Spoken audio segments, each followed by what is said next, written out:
It's yesterday at 12 o'clock. Welcome here. I don't know if you know this, but I make characters. I make lots of characters. Like, so many characters, it's honestly a problem. I'm running out of ways to keep track of all of them. But anyway, if we go back, real far back again, truly just the farthest back, and sort through all of these characters, eventually we get to some old Halloween-y guys. Like many writers' oldest characters, these characters have a lot of cringe to them, but I wanted to do some heal my inner child stuff and draw them again with my current art skills, and also maybe talk about why cringing is dumb. So I just did it. So, to the Speedpaint. Characters inspired by classic Halloween monsters. A very original concept that nobody has ever done before. Let's start with a little introduction. I think it showed up on the screen, but from yellow to red, we've got Cerberus the werewolf, Blue the demon, Lexi the spider girl thing, and Ray the, also a demon. But, I mean, most of the things with Ray are iffy. Even the name Ray is kind of iffy. If I were making them now, especially based on this drawing, Ray would be, like, a demon, and Blue would be a devil, because he has his pitchfork and the wings and the weird eyes, rather than just red and tail and horns. Blue is also, like, an interesting color, which could show more of him being special. He was supposed to be the main character of these four. It was a whole thing, but anyway, I didn't make it now. I made it when I was, like, literally not even a teenager yet. Like, the first drawing of Blue was made, I think, when I was straight up 10. We're talking young. And being such old characters, they were not very well written. Far from, in fact. When I first got into posting my art online, Blue was sort of a mascot? Like, originally he was my persona, but he gradually grew past that and became just a character, but he was my favorite character, and he would be drawn a lot. Like, 50% of my art was Blue. For a while it was exclusively, pretty much, weird Undertale fan art, or Blue standing there.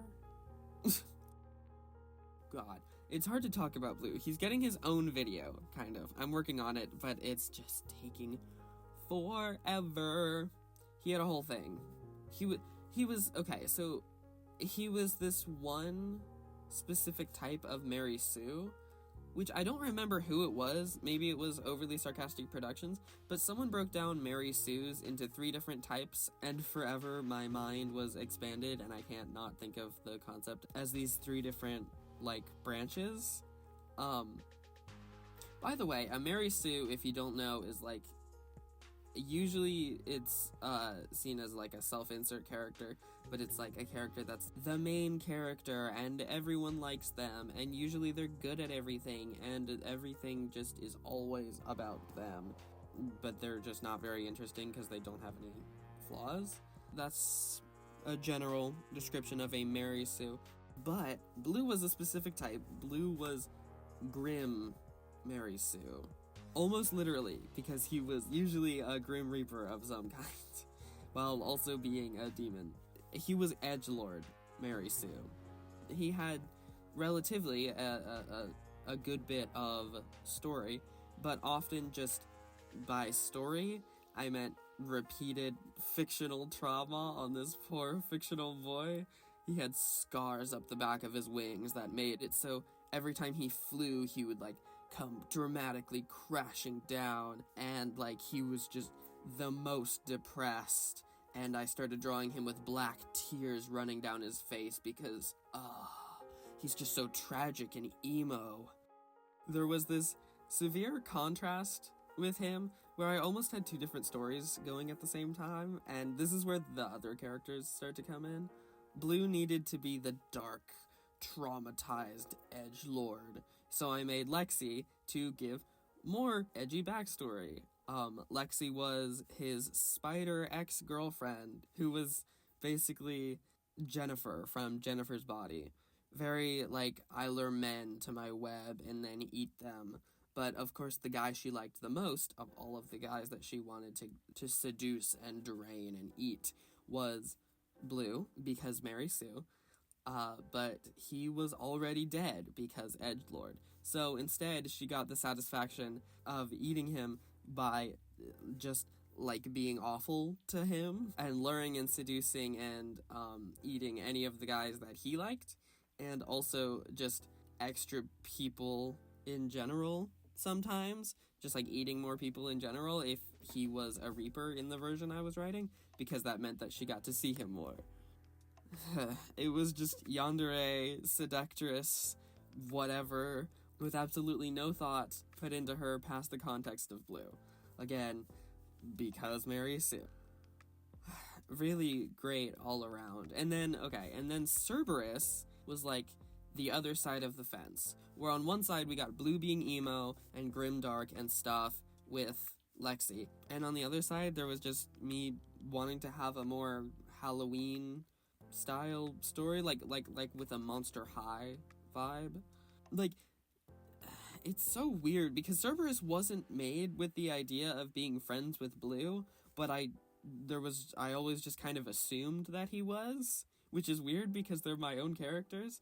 I just thought at the time that if someone had made characters, they just all had to know each other. So Cerberus was just kind of over here living his best life. There was like some trauma writing scenes about like, oh, I turn into a wolf at the full moon because werewolf and normal edgy stuff. But he wasn't that edgy. And because he wasn't that edgy, I didn't write about him almost at all. So he was quite literally one note. Like, I knew he was vaguely a himbo, and that was it. So that's Cerberus. Kind of also on this same side of, like, not grimdark, is Ray, but Ray also exists in the context of Blue. And Ray was like, okay, so, I already said I posted Blue on the first ever social media I posted art on, and I had a little group of friends on there, right? Like, my little circle. I was so homeschooled and young and very naive and just kind of dumb, and I saw that one of the peoples I was mutuals with, sort of like a friend of a friend, had this character who was very classic. Take a concept, make it a hot anime boy, and the concept was demon hot anime boy, seen it everywhere, this was just their version. So I was like, oh, they have a demon, cool, I also have a demon character. They just must know each other. That just must happen. So I just kind of wrote in, this person's character is Blue's rival, because red and blue, and I just did that because I thought you could just do that and start talking about how their character and your character have, like, a whole situation. No, what? I mean, like, our OCs should be friends because I know you and we're friends, but we weren't even that close, and also, that character had, like, a whole story, and I wasn't, like, going, this is my fanfiction. I was going, yeah, my character's story just has your character in it, which I fixed it later, like I said. It wasn't that hard. I just had to make a different vibe for hot anime demon boy, and I renamed him Ray, and then he changed a lot over time, and he's generally been canon to Blue's story since then, which is crazy. But yeah, so there we go. The perfect cast. We got underdeveloped werewolf, yandere seductress, demon boy who's either stolen or boring, and blue guy who goes through all of the most depressing things that you can think of. Perfect. What do the other three do when Blue's not on screen? I don't know. Nothing, probably, I guess. But, yeah, so you can see that in this piece, when redrawing them, I leaned toward the Cerberus Ray side, away from the Lexi Blue side, and went for a very, like, more happy, whatever. And part of the influence on that is how technically, fun fact, this is the second redraw of like the Catalyst drawing of Blue. Sometimes I consider this the first drawing of him. This was the first drawing where he had like horns. This was the first drawing where he was like a demon and a character, and like had a name. But so it was like the Catalyst drawing, but not the first drawing, if that makes sense. And he was happy in that one because it was in the early days. But this drawing is from 2024. The last one, the like original redraw, was from 2020, and the first drawing was from 2017, I think. And mentioning that kind of puts some perspective in place, because it's been a full 8 years since I made the first drawing, depending on which month I made it in. Cringing about this whole situation is an easy instinct to have when I've made 8 years of progress since then, but honestly, like, what's the point of cringing, you know? I was a kid, I was having fun. Like, sure, my characters were poorly written and underdeveloped, but dude, again, I was a kid.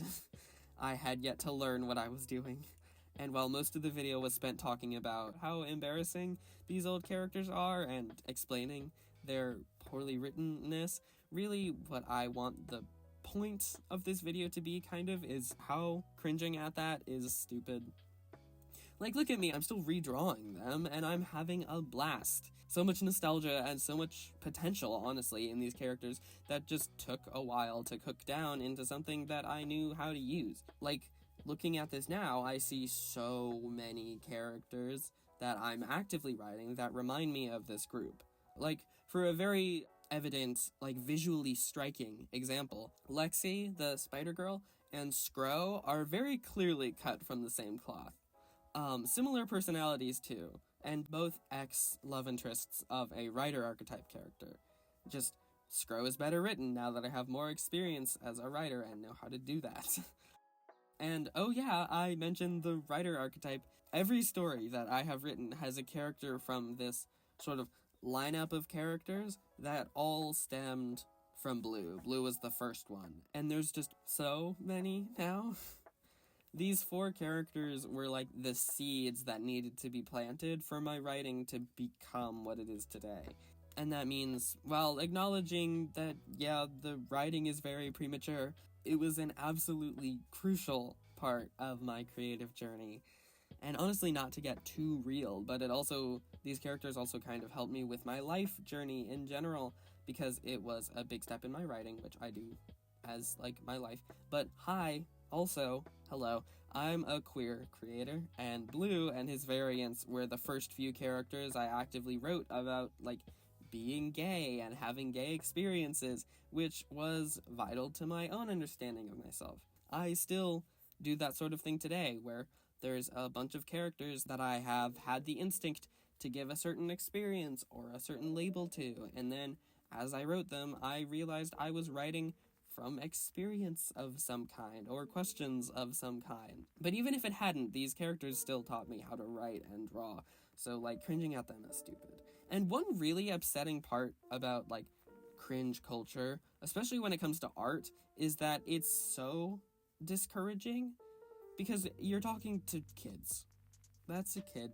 Like, again, I needed to get through this awkward writing step to be the writer I am, and learn the lessons that these characters taught me, and, like, push through. I feel like calling it cringe and calling things Mary Sue's as a derogatory term can be really, really unhelpful, especially if you're talking about someone else's characters, or can even be, like, actively damaging, because that's a kid. Let them write a character who everybody likes, who's just really dope and powerful, and maybe warn them to be careful if they're going with edgelord Mary Sue topics, but just the habit of jumping on a younger artist's page and saying, like, art lore, or teasing them for just being at a part of their creative journey and development that you've already gone through, that's just kind of unkind, because it tells them that they're bad for not being farther along, but they just haven't had time or encouragement to get to the place that you're teasing them for not being. I hope that makes sense. I feel like that extends partially to putting down your own work to an extent. Because, like, if someone looks up to your work and isn't on your level yet and sees you putting down, like, the work that you made when your art looked like theirs, then there's just, like, if that happened to me, I would feel really bad. Art is important, and we want more people out there drawing and more people out there writing. And, but I might be being hypocritical, it might not be that deep. I did spend the first half of this video explaining how those are poorly written. But also, I don't know. Anyway, you want to know a secret? Most of these characters are still around. I already pointed out how Lexi is similar to Scro, and how Blue has a whole archetype of characters that branched from him, but they're still so near and dear to my heart that those two specifically just never left, and their names barely changed, if at all. I still draw Blue on the regular, especially in my sketchbooks, and I have a character named Lex, who, while very minor, is literally just the modern incarnation of Lexi over the years of changes and tweaks. And are they in different stories? Yes. Is their writing a lot better? Yes. But did I need these original forms to plant the seeds for them to eventually be the versions that they are? Absolutely. I feel like I'm rambling. To close this video, I'm just gonna give a call to action.